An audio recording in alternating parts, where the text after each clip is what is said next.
குப்பையை கலெக்ட் பண்றாங்க. காலையில டைம் கூட பாத்தீங்கன்னா நிறைய பேர் வீட்டாண்டே கலெக்ட் பண்ணிட்டு போறாங்க. அப்போ இருக்க பட்சத்துல கூட அந்த கால்வாயில குப்பை எந்த அளவுக்கு விழுந்திருக்கு பாருங்க. இதன் கூடிய காரணம் என்னன்னு சொல்லிட்டு அந்த துறை நிர்வாகிகள் நடவடிக்கை எடுக்கணும். ஏன்னா அந்த துறையை சார்ந்தவங்க தான் இதை பத்தி ஒரு விழிப்புணர்வு ஏற்படுத்தணும்.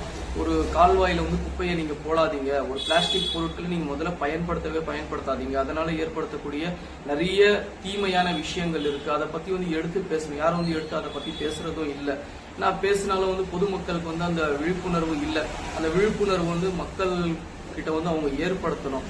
இரண்டாவது விஷயம் பாத்தீங்கன்னா இது பாருங்க, இந்த போர்ட்ஸ் எதற்காக வைக்கிறாங்கன்னு சொல்லிட்டு நிறைய பேருக்கு தெரிஞ்சிருக்கும். இது ஒருத்தர் இன்னைக்கு இருக்கக்கூடிய காலகட்டத்தில் கால் பண்ணிட்டு ஸ்விக்கியில, ஜொமேட்டோ அந்த மாதிரியான ஆப்ல நம்ம எது வேணாலும் ஆர்டர் பண்ணிடுறோம்.